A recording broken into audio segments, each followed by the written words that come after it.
khalaqallahu ta'ala min tilkan nadrati malakan yastaghfir lahu ila yaumil qiyamah.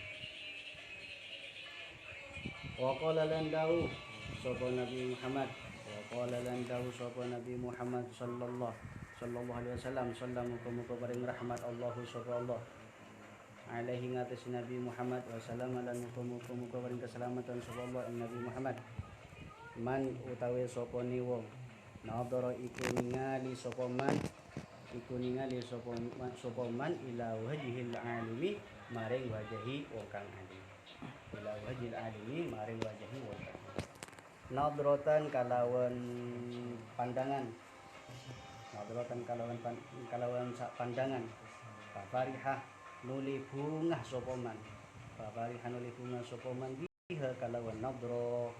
Khalaqallahu ta'ala khalaqamu qadadiaken Allahu subhanahu wa ta'ala mintilkan nadrati saking mengkono pandangan malakan ing malaikat yastaghfiru kang ngunaken ngapura sapa malaikat yastaghfiru kang ngunaken ngapura sapa malakan lahu maring nabir ila yaumil qiyamati maring dina kiamat.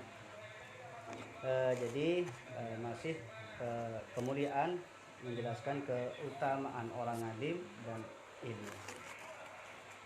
Nabi Muhammad juga mengatakan di sini dalam sebuah hadisnya, man nadhar ila wajhil alim nadratan fafariha biha khalaqallahu ta'ala min tilkan nadrati malakan yastaghfiru lahu ila yaumil qiyamah. Jadi orang yang memandang wajahnya orang alim, seseorang yang memandang wajahnya orang alim dengan satu pandangan dan dia merasa bahagia, senang dengan pandangan tersebut, maka Allah Ta'ala menciptakan dari pandangan tersebut malaikat. Maka Allah menciptakan dari pandangan tersebut malaikat, yang mana malaikat tersebut memohon ampunan untuknya hingga hari kiamat. Ini keutamaan orang alim. Ini juga dijelaskan bagi orang yang memandang wajahnya orang alim dengan satu pandangan saja, dengan pandangan yang bahagia, merasa hatinya senang dengan pandangan tersebut, maka Allah Ta'ala dengan pandangan tersebut kepada orang alim maka menciptakanlah malaikat, yang mana malaikat tersebut memohon ampunan untuknya hingga hari kiamat. Nah, ini kapan lagi kita didoakan malaikat? Ini mulai sekarang kita harus belajar untuk memandang wajahnya orang alim. Jangan bosan-bosan memandang wajahnya orang alim, karena banyak hikmah dan keutamaan dan keistimewaan dan kemuliaan ketika kita memandang wajahnya orang alim. Oleh karena itu mari kita dengan penuh semangat dan bahagia dengan pandangan tersebut. Jangan sampai kita bosan untuk memandang wajahnya orang alim, karena sudah jelas Nabi sendiri mengatakan bahwa pandangannya seorang terhadap orang alim dengan satu pandangan saja, dan dia senang, maka dengan pandangan tersebut Allah ciptakanlah malaikat yang memohon ampunan untuknya. Kapan lagi kita didoakan oleh malaikat? Kalau manusia kan sudah biasa, ini sampai malaikat yang dekat kepada Allah juga mendoakan kita. Ini dengan barokah atau dengan kemuliaan, dengan keistimewaan orang alim.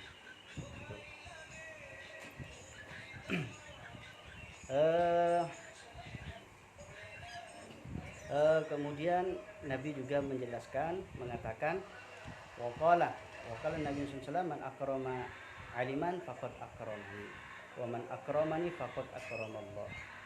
Wa qala Nabi sallallahu wa qala lan dawu an-nabi Nabi Muhammad sallallahu alaihi wasallam, muga-muga paring rahmat Allah subhanahu alaihi ngatisi Nabi wa sallama lan muga-muga paring keselamatan sapa wae Nabi. Man utawi sapa ni wong akrama iku muliakan sapa man aliman ing wong kang alim.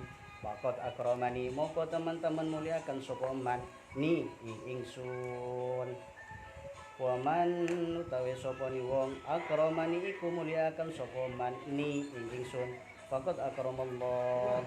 Faqad akrama muka teman-teman muliakan sapa man Allah ing Allah. Wa man utawi sapa wong akromaiku muliakan sapa man Allah ing Allah taala fama wahu moko utawi gon baleni man aljannatu iku surga. Ini juga masih menjelaskan kemuliaan orang alim. Di antara kemuliaan orang alim itu Nabi juga mengatakan orang yang memuliakan orang alim, orang yang memuliakan orang alim, maka dia telah memuliakanku, maka dia juga memuliakanku kata Rasulullah. Jadi orang yang memuliakan orang alim, maka dia juga memuliakanku kata baginda Nabi Muhammad. Nah, sedangkan orang yang memuliakanku kata baginda Nabi Muhammad, faqad akramallah, maka dia juga memuliakan Allah Ta'ala. Kenapa kalau orang itu memuliakan dia termasuk orang yang memuliakan Allah Ta'ala, li anni habibi karena saya itu termasuk kekasihnya, habibuhu li anni habibu, karena saya itu kekasihnya. Oleh karena itu orang yang memuliakanku itu sama halnya memuliakan Allah Ta'ala. Wa man akramallah fama'wahul jannah. Nah, sedangkan orang yang memuliakan Allah fama'wahul jannah, maka tempat kembalinya itu surga. Nah, dengan hikmah keutamaan kemuliaan orang alim. Jadi dengan sebab kita memuliakan orang alim, maka dia bagaikan memuliakanku kata baginda Nabi Muhammad. Sedangkan orang yang memuliakanku, maka dia juga memuliakan Allah Subhanahu wa taala. Sedangkan orang yang memuliakan Allah Taala, maka pantas dia ditempatkan di dalam surga. Oleh karena itu, mari jangan sampai kita bosan untuk memuliakan ulama. Jangan sampai kita musuhi ulama. Bagaimanapun caranya, kita harus selalu memuliakan ulama. Jangan sampai membenci alim ulama. Kenapa kita diharuskan memuliakan ulama? Ya karena juga Rasulullah mengatakan akrimul ulama fa innahum warasatul anbiya. Ya karena ulama itu termasuk ahli waris daripada Nabi Muhammad. Jadi harus kita muliakan karena dalam dirinya ulama itu ada ahli waris bagi dengan ilmu tersebut yang diwariskan kepada ulama, maka kita harus juga memuliakan orang yang diberi warisan seperti itu. Maka harus kita memuliakan. Nah, ini banyak keutamaan orang alim daripada orang bodoh. Jadi kita harus memuliakan.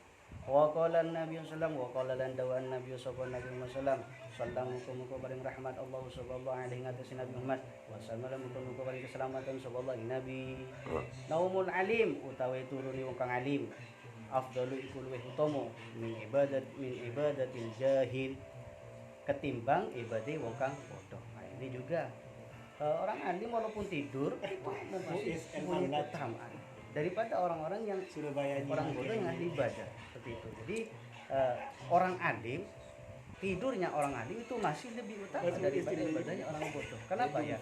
Karena kalau orang alim itu mengetahui tata caranya tidur, bagaimana sebelum tidur dalam keadaan suci. Ya, karena orang alim kan tahu. Jadi melakukan kesunahnya sebelum tidur, ngambil wudu dan membaca doa.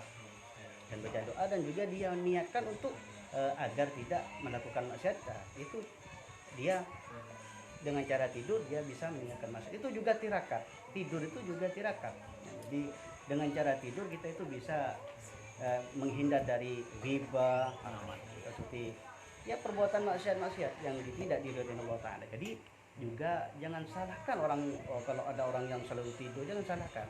Ya pokok sholat kalau ibadahnya ditinggalkan, ya pokok itu. Tidur boleh apa itu juga tirakat, tidur tirakat. Kenapa? Karena dengan sebab tidur itu bisa meninggalkan kemaksiatan seperti itu. Nah, itu tidurnya orang alim loh, apalagi ibadah. Itu juga lebih utama daripada ibadahnya orang ahli ibadah tapi dia tidak mengerti tata keramahnya ilmu, adabnya ilmu tidak mengetahui. Nah, di sini keutamaan orang alim sehingga beliau Rasulullah juga mengatakan al-alim habibullah walau kana fasiqan wal jahil anullah walau kana abidan.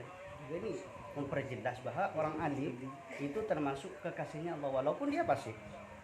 Walaupun orang tersebut fasik, orang alim fasik, walaupun fasik itu masih dicintai oleh Allah Ta'ala daripada orang yang bodoh.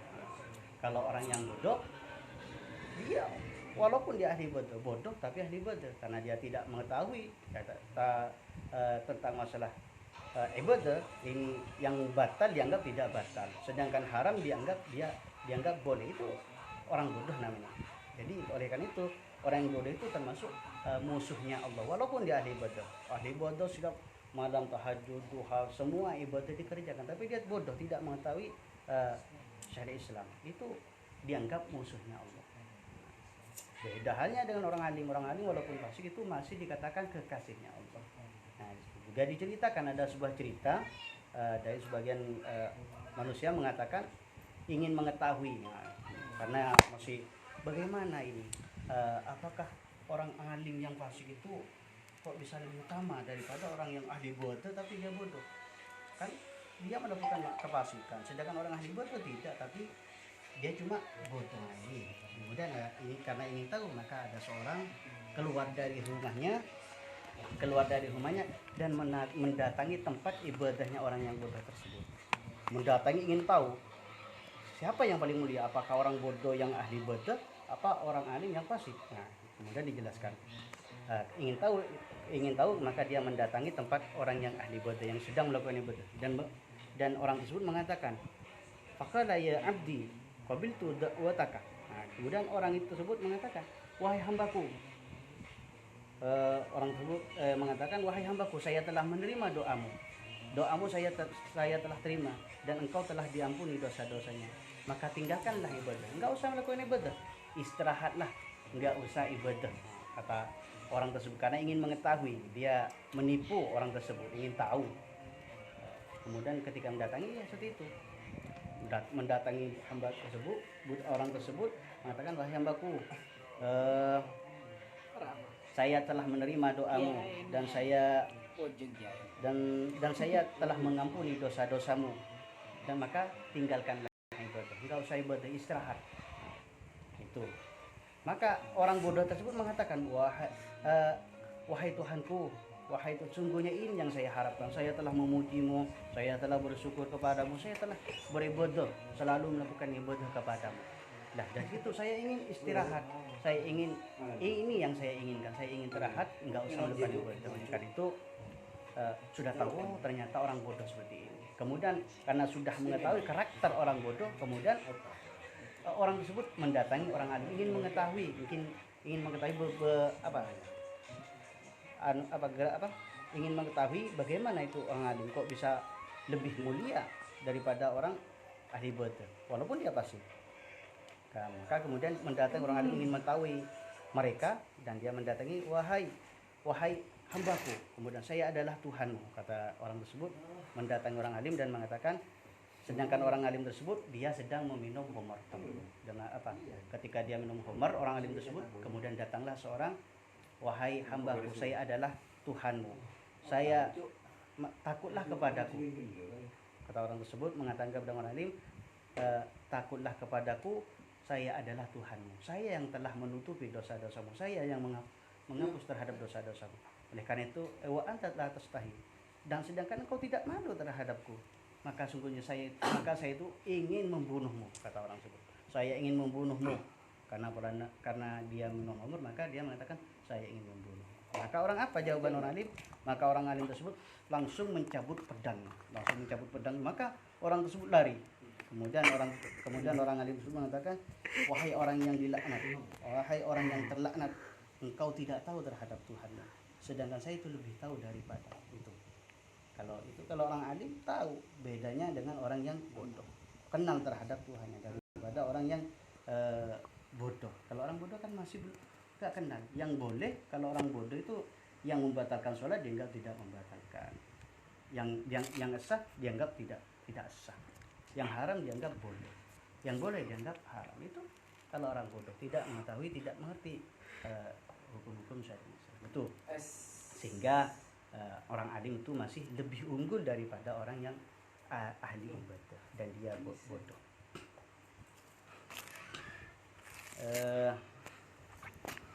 Ini sudah kita pahami tentang masalah keutamaan orang alim daripada orang ibadah. Keutamaan orang alim Ini kita juga harus muliakan orang alim, karena orang alim termasuk adalah ahli waris daripada Nabi. Maka kita harus memuliakan kepada orang alim, kiai, ulama, orang alim atau ustadz yang mengajarkan kalian itu harus muliakan. Karena di diri orang yang mendidikmu itu terdapat ahli waris bagi Nabi, yaitu ilmu. Ada ilmu di dalam dirinya, maka kita harus memuliakan orang tersebut karena di dalam dirinya ada ilmu. Lah, karena kemudian maka selain kalian memuliakan orang tersebut, maka juga harus memuliakan orang yang diberikan ilmu. Selain memuliakan ilmunya yang berada di dirinya juga, maka orang tersebut juga harus dimuliakan. Seperti itu. Wallahu a'lam bishawab. Al-Fatihah. Ya Rabbana darabna.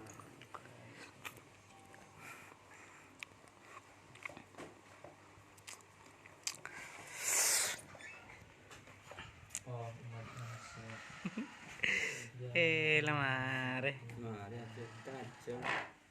Jam 12 sih. No, tahun mulai kita